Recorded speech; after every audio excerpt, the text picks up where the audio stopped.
ஹரி ஓம் மகா காளி. ஆண்டுதோறும் காஞ்சிபுரம் வரதராஜ பெருமாள் ஆலய திருவிழாக்களின் போது வைணவர்கள் இரு பிரிவுகளாக பிரிந்து நின்று கருத்து மோதல்களும் சில நேரங்களில் கைகலப்புமாக முடிவு பெறுகிறது. ஊர் ரெண்டு பட்டா கூத்தாடிக்கு கொண்டாட்டம்னு ஒரு பழமொழி உண்டு. இரண்டு பிரிவினர்கள் அடித்துக் கொள்கிற போது அதை கண்டு எள்ளி நகையாடக்கூடிய இன்னொரு பிரிவு இருக்கும். இந்த இடத்துல கூத்தாடி என்பது இந்து தர்மத்தினுடைய நம்பிக்கைகளுக்கு எதிரானவர்களாக சிலர் இருக்கிறார்களே, அவர்கள் இதை மகிழ்வாக எடுத்துக்கொள்கிறார்கள். இப்படியோ இந்த சமயங்களெல்லாம் ஒரு அழிவை சந்திக்கட்டும் என்கிற ஒரு ஏக்கத்தோடு எதிர்பார்ப்போடு இத்தகைய கூத்தாடிகள் கண்டு ஆனந்தப்படுகிறார்கள்.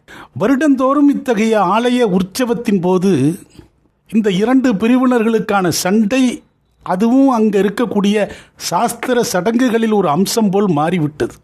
இந்த வருஷம் உற்சவம் வருதா, அப்போ ரெண்டு பேரும் அந்த தோசைக்கு அடிச்சுப்பானுங்க பாரு, ரோட்டில் வந்து நிற்பானுங்க என்று போவோர் ஒருவர் பரிகாசிக்கக்கூடிய ஒரு அவலம் ஏற்பட்டு வருகிறது.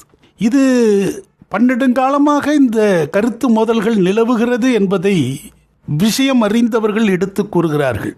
இந்த வடகலை தென்கலை என இரண்டு உட்பிரிவுகளாக இருந்தாலும் வைணவம் என்கிற ஒரு முழுமை பெற்ற ஒரு ஞான மார்க்கம், பரமானந்தத்தை தரக்கூடிய ஒரு மார்க்கம், ஜனங்களை ஆனந்த வயப்படுத்தக்கூடிய ஒரு அற்புதமான விஷயங்கள் அதில் புதைந்து இருக்கிறது.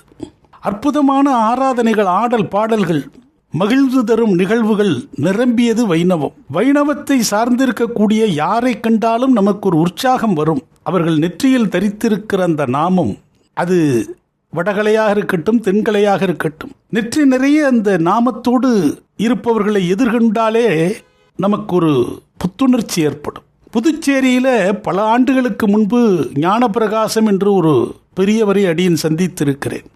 அவர் தென்கலை பிரிவை சார்ந்தவர். ராமானுஜதாசன் மீது பக்தி கொண்டு தன்னுடைய பிறப்பான சைவ நெறியிலிருந்து விலகி வைணவ நெறியை தழுவிக்கொண்டார். அவருக்கு ஓவியம் தெரியும் என்பதனால அனுதினமும் காலையில் எழுந்ததும் அந்த நாமத்தை, பெருமாள் பாதத்தை தன் கரங்களாலேயே தன் நெற்றியில் ஓவியமாக தீற்றிக்கொள்வார். நான் அவரை சந்தித்து கேட்கிற போது 40 ஆண்டுகளாக இதை கடைபிடித்து வருகிறேன் என்று கூறினார். அப்படி அந்த வைணவத்துக்காக தங்களை அர்ப்பணித்துக் கொண்டவர்கள், வைணவம் என்றாலே வைராக்கியம் மிகுந்தவர்கள் என்று பொருள், கொண்ட கொள்கையில் உறுதியோடு இருக்கக்கூடியவர்கள். அதனால தான் இந்த கருத்து மோதல்கள் வருகிறது. இந்த வடகலை தென்கலை சார்ந்த சில ஆலயங்கள் வைணவத்தில் பிரதானமாக இருந்தாலும் காஞ்சிபுரம் வரதராஜ பெருமாள் ஆலயம் இரண்டு கலைகளுக்குமே, இரண்டு பிரிவினர்களுக்கும் சில உரிமைகள் அங்கே இருக்கிறது. நீண்ட நெடிய காலமாக முன்னோர்கள் வழி வழியாக சில சம்பிரதாயங்களை அங்கே இருவரும் இணைந்து பேட வேண்டும் என்கிற அமைப்போடு அந்த ஆலயம் இருக்கிறது. அதில் இந்த சச்சரவுகள், இந்த சங்கடங்கள், இப்போ நாலாவட்டத்தில் இந்த பிரச்சனைகள் ஒவ்வொரு ஆண்டும் விரிவடைந்து கொண்டே வருகிறது. ஓரிரு நாட்களுக்கு முன்பு காஞ்சிபுரத்தில் அந்த வீதி உலாவின் போது இந்த வாக்குவாதங்கள் முற்றி ரோட்டிலேயே பெருமாளினுடைய அந்த பல்லக்கை வைத்து விட்டார்கள். கிட்டத்தட்ட ஒரு சாலை மறியல் போல் நடைபெற்று கொண்டிருக்கிறது. அதுக்கப்புறம் காவல்துறை எல்லாம் ஒரு அரை மணி நேரத்துக்குள்ளாக அவர்களை சமாதானப்படுத்தி அதன் பிறகு அந்த வீதி உலா தொடர்ந்து இருக்கிறது. இப்போ அரசாங்கம் வேற எங்கேயாவது ஒரு ஆலயத்தில் இரண்டு பிரிவினருக்கிடையே கருத்து மோதல்கள், வாக்குவாதம் அப்படின்னா தாசில்தார் கோயில் கதவை பூட்டி சீல் வச்சுருவார். எல்லாம் முடிச்சுட்டு வாங்கப்பா, அப்புறம் திறந்துக்கலாம் பார். ஆனால் இங்கே அது மாதிரியான ஒரு நிலை அரசு மேற்கொள்வதில்லை.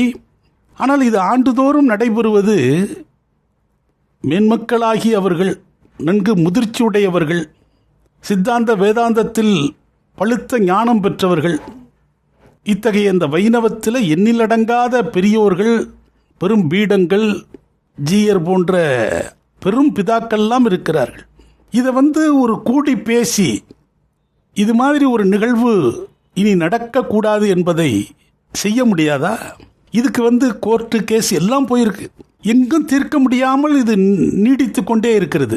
இப்போ ஒரு ஜீயர் அவர் பெயரை நான் குறிப்பிட விரும்பல, எந்த இடத்துல பிரச்சனைனாலும் அவருடைய கருத்து தானாக முன் சொல்வார், அரசியல் ரீதியான கருத்துக்களை சொல்வார். இந்த மாதிரி பல கருத்து சொல்லக்கூடியவர்களும் இருக்கிறாங்க. இந்த இடத்துல இது மாதிரி அடிச்சுக்கிட்டே போனீங்கன்னா அடுத்தடுத்த தலைமுறைக்கும் இது ஒரு சங்கடத்தை உருவாக்கும். ஆனால் ஒரு வருத்தங்கள் ஏற்பட்டாலும் அந்த திருவிழாவுக்கு பிறகு அது சமாதானம் ஆகிவிடுகிறது என்கிற ஒரு கருத்தும் அங்கே இருக்கிறது. என்னதான் அடிச்சுக்கிட்டாலும் பிடிச்சிக்கிட்டாலும் ஒரு தாய் பிள்ளைகளைப் போல அதன் பிறகு ஒன்று சேர்ந்து விடுகிறார்கள் என்று கூறுவோரும் உண்டு. ஒரு தாய் வயிற்றில் பிறந்த பிள்ளைகள் ரோட்டில் இது ஏன் பாகம் இது ஓம் பாகம்னு பிள்ளைகள் அடித்து கொண்டா அந்த வீட்டில் இருக்கிற அந்த தாய் அக்கம் பக்கத்தில் நாளைக்கு எப்படி முகத்தில் முழிப்போம் அப்படின்னு வெக்கப்படுவா. நம்ம பிள்ளைகளால் நமக்கு எவ்வளோ பெரிய ஒரு இழுக்கு அவப்பெயர் ஏற்படுகிறது என்று மருகி நிற்பா. அது மாதிரி அந்த வரதராஜ பெருமாள் வருடந்தோறும் தலையில் கையை வச்சுக்கிட்டு உட்காந்துருவார் என்று நான் எண்ணுகிறேன். திருவிழா ஆரம்பிக்குதா, 2 பேரும் அடிச்சுக்க ஆரம்பிச்சிருவானுங்களே அப்படின்னு உள்ளே இருக்கிற பெருமாள் அடிவயிறு பதறி நிற்பார் என்று எமக்கு ஒரு எண்ணம். எப்படி அவர் மகிழ்ச்சியாக இருக்க முடியும்? இந்த பிரச்சனையை தீர்க்கணும்னா அந்த பெருமாள் மனசு வச்சா தீர்க்கலாம். இத்தனையோ லீலைகளை புரிந்த பெருமாள் இப்போ ஒரு லீலை புரிய வேண்டும், ஒரு அசிரரி வாக்கு வழங்க வேண்டும். அப்பா, இதுதான் நியதி, இதுபடி நீங்கள் நடந்து கொள்ளுங்கள் என்று அவர் சொல்ல வேண்டும். அல்லது இந்த இரு தரப்பினரும் மானுடர்களில் யார் பெரியோர் என்று எண்ணுகிற அந்த ஆதிக்க மனோநிலையை விட்டுவிட்டு தெய்வத்துக்கு முன் யாவரும் சமம், யாவரும் சரணாகதியாக இருக்க வேண்டும் என்கிற ஒரு உயரிய தத்துவத்துக்கு உட்பட்டு ஆச்சாரியார்கள் இன்றைக்கு இருக்கக்கூடிய பெரியோர்களெல்லாம் முன்வைத்து பெருமாளுக்கு முன்பாக ஒரு ஓலை எழுதி தீர்ப்பு கேட்கலாம். இதுபடி நடக்க வேண்டுமா, அதுபடி நடக்க வேண்டுமா, ஒரு பூ உத்தரவு கொடுங்கள் என்று ஒரு ஓலை எழுதி ஒரு குழந்தையை விட்டு எடுத்து அந்த உத்தரவுக்கு கட்டுப்பட்டு அதுபடி நீங்கள் நடக்கலாம். இப்படி ஏதேனும் ஒரு வகையில் ஒரு நல்ல ஒரு முடிவை நீங்கள் எடுக்க வேண்டும். அடுத்த ஆண்டு திருவிழாவின் போது செய்தி எப்படி இருக்கணும்? இந்த வருடம் எந்த விதமான சண்டை சச்சரவும் இல்லாமல் இரு தரப்பினரும் இணைந்து மகிழ்வாக இந்த திருவிழாவை நடத்தினார்கள் என்று சொல்லும்படியாக அமைந்திருந்தால், அது இதுகாரும் நாம் யாருக்காக அந்த நாமம் தரித்திருக்கிறோமோ, யார் பொருட்டு நம்மை அர்ப்பணித்திருக்கிறோமோ, நாம் அவருக்கு செய்கிற உண்மையான உள்ளன்போடு செய்கிற ஒரு பெரும் சேவையாக, ஒரு பெரும் பக்தியாக அதுவே அமையும். ஹரி ஓம் மகா